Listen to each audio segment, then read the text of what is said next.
I had to give up playing basketball competitively.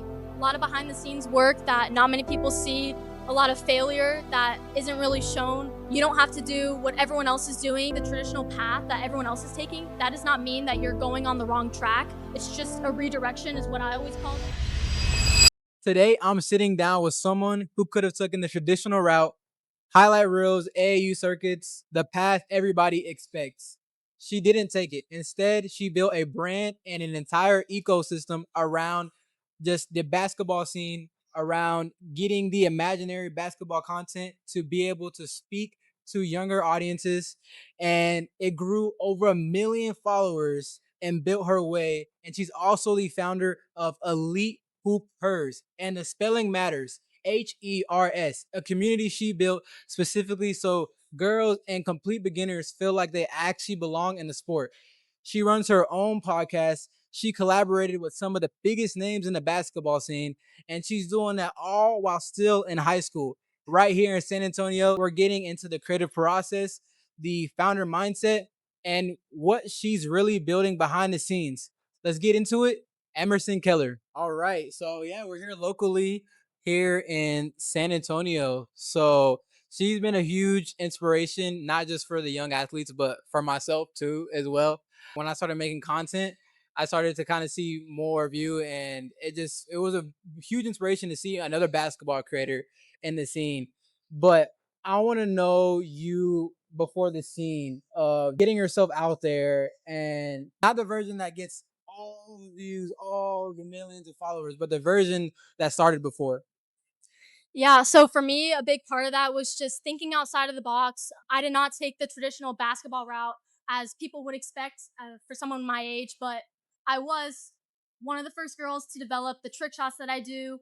I took a lot of inspiration from some of the males that were doing trick shots, and because of them, I really turned basketball into something bigger than just playing competitively. And I was able to coach younger athletes, mentor, podcasts, running my own podcast as a host, building a brand that has a big message behind it. Wow, that's absolutely amazing. And where did that mindset come? Because you're so young. You're 17 years old. So like, how did you even come to that? So it had something to do with my family. I had to start adulting at a really young age, and I always thought of myself as one of the most responsible people in my family. I've always had that discipline to keep going no matter what, and just that thought of helping other people really just makes me want to keep doing this. I love what I do, and I love the impact that it has on other people.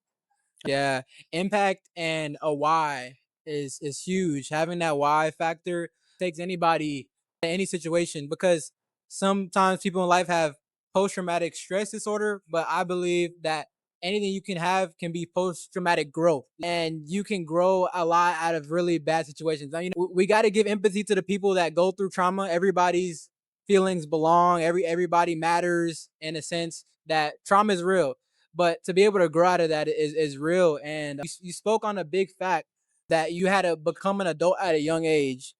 What sacrifices did you have to do to shape your mindset to be able to be who you are today to impact the youth?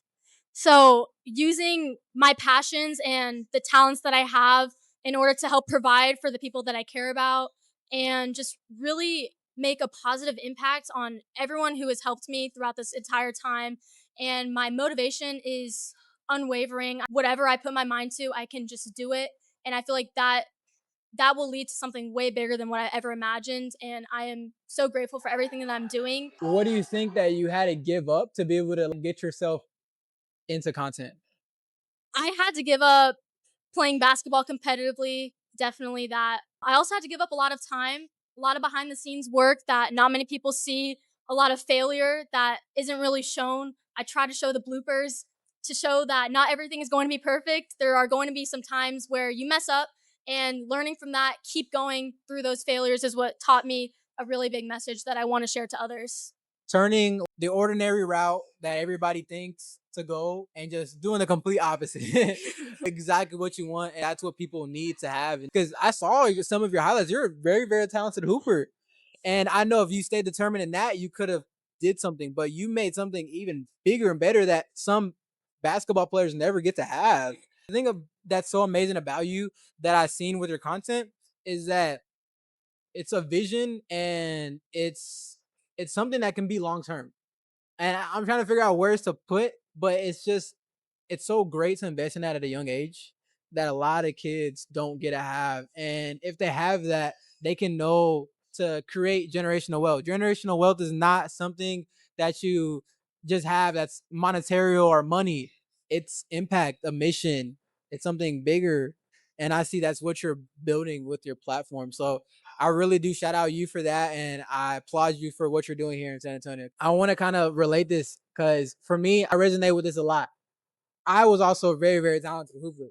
I got to go across the world to. I was nominated for FIBA U18 from my country for Rwanda, but I took a different route like you with content. I wanted to make an ecosystem. I wanted to see what's behind the brand, what's behind the athletics, what's in the scene of impacting younger people. You're showing the other perspective of kids who don't get noticed, who are on the bench, who are underlooked, and who aren't served in what else they could become in the same exact thing niche. So that's what I see a lot from the outside looking in. And hopefully a lot of kids out there and hopefully they're seeing that. But I want to kind of know for you, you made a very, very conscious decision to not do what everyone else was doing. Where did that come from?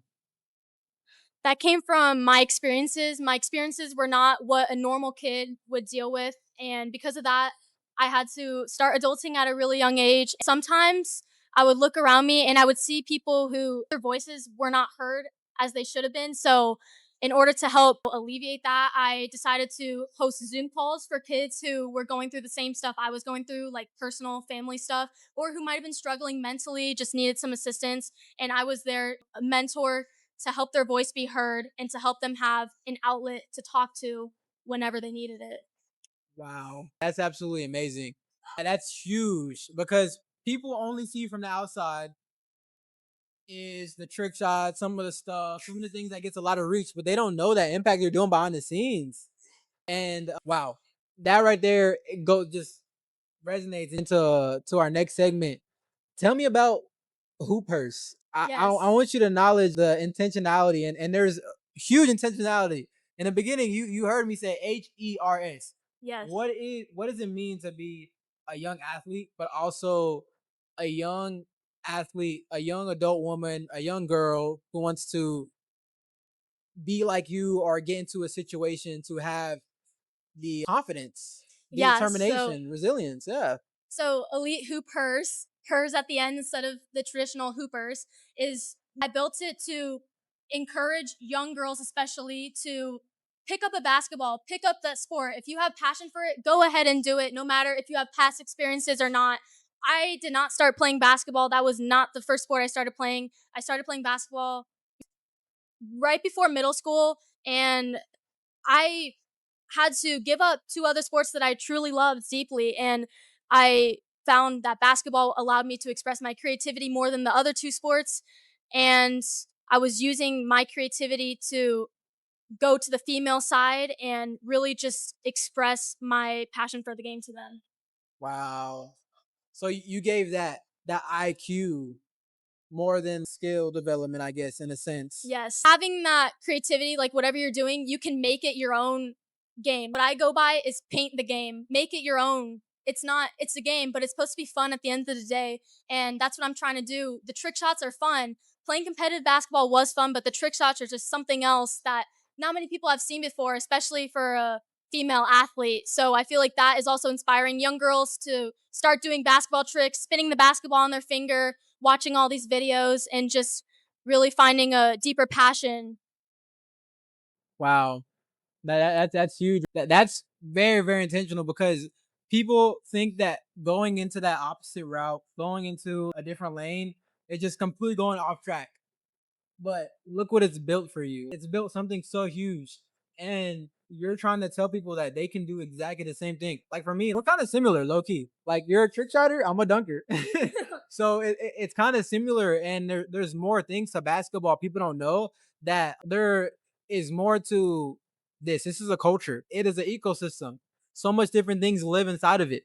So it's just the same thing in the hoop scenes, and there's a lot of different things that go along. You've collaborated with Tristan Jazz, collaborated with Instagram, and you just made a huge impact to just be able to inspire people and people that maybe are in your situation that aren't at the level that they want to be, but it's there. It's Right. inside of them. They It can is. create that. Yep. So I really do appreciate it. I do got a couple more questions. Yes. So you're still in high school. Yes. Your last year, right? You're about to be 18. You said in October? Yes. October. Okay, that is crazy, guys. So what is a regular day, a regular Tuesday? Let's just come up with a random day. Mhm. What does that actually look like for you? So when I'm not doing school, obviously school is a really big priority for me. I do want to keep going with basketball, but I also want to do more with using my education. But on a typical Tuesday, is what you Hmm. mentioned, Yeah. I would definitely wake up really early at the crack of dawn and go explore new basketball courts just to get a different scenery. I would use anything around me, any props, any walls, anything I could find, and try to make the trick shots as creative as they can possibly be. And no matter how many tries it would take, sometimes it would take me hours, sometimes even days. I would have to take a break and come back to that same trick shot, but I would never give up on it because I wanted to hit it so bad, and that's just always who I've been. I never have ever given up on a trick shot. I've Yeah. always, even if it doesn't go in the way that I wanted it to, I take it, but then I improve from it and I just keep going. So a typical day mainly would be doing trick shots. Wow. That right there is a definition of innovation, iteration, just being able to have the obsession to keep doing it. Focus. I was telling you that before. If you have that deep focus, and how is it balancing school and also being able to be a creator on like both scenes? Because you're basically doing two forms of homework. Yes, it's a lot of fun. So I do what I love, and no matter how much time it takes, I always prioritize. I do my priorities, I do my responsibilities. But this is, yeah, it's basically like working two jobs, but Would I you find a consider way that to. a job? I consider anything that I put my mind to, I consider it a job. I consider trick shots a job because it consumes a lot of my time. Mm-hmm. And but I consider it a fun part. I consider it a job that has a real purpose behind it. But yeah, my days are pretty busy. I prioritize my time. I spend my time good. I don't Mm-hmm. have a lot of downtime, but when I do, I always find new ideas, come up with new ideas, take some notes, Mm-hmm. and But you prioritize the downtime to rest and recover, right? yes, To yes, rejuvenate. yes, as everyone should, as Yeah, everyone everyone should. should. But that's good. That's really, really good that you're utilizing your youth. You either invest now or reap the cost later. I love the fact that you're doing that. So while you're in school, while you're doing all of this, how is it balancing the social life? You must be looked at as so confident in school. People probably see that, and it's probably hard to be able to communicate that with some people about the content. They might look at it one way, they might look at it another way. How is Yes, that in I high have school with your definitely, peers? yes, I've definitely experienced that. I would say I am not really a extroverted person. I'm really introverted. Uh So huh.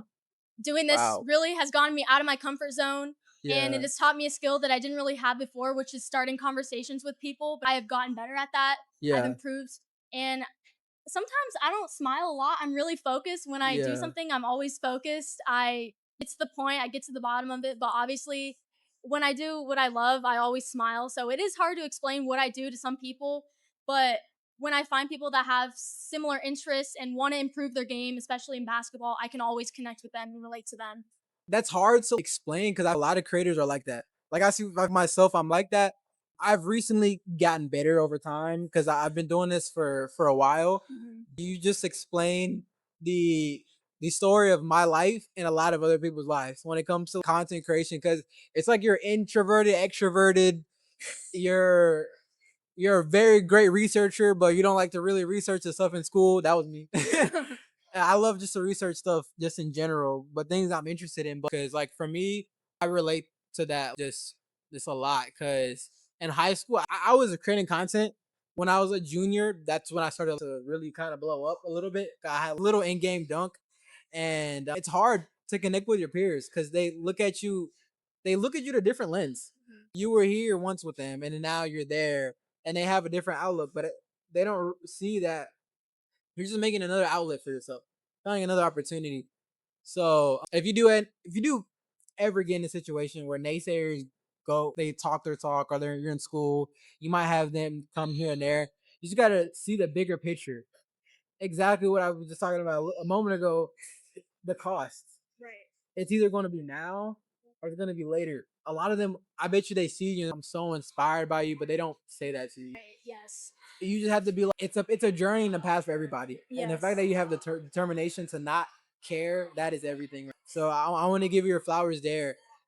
And I want to ask you this question here, and I appreciate you. What is the most determining thing that you're chasing right now for your overall brand, your content, or just something that Emerson wants to be able to create? I really just want to keep going, improve every single video, every single message that I'm making. I want to make it bigger. I want to keep expanding on it. I created a podcast. I created my Zoom calls. I created the merch. I have a merch line, all that have a message behind it. And especially for the underprivileged kids that who I once was, I really want to be able to provide accessible resources for them, basketball training, whatever they need, especially for the community. I want to keep being involved in the community. So that's basically what I'm trying to do with my brand. And I want to show people that even though you don't take the traditional path that everyone else is taking, that does not mean that you're going on the wrong track. It's just a redirection, is what I always called it.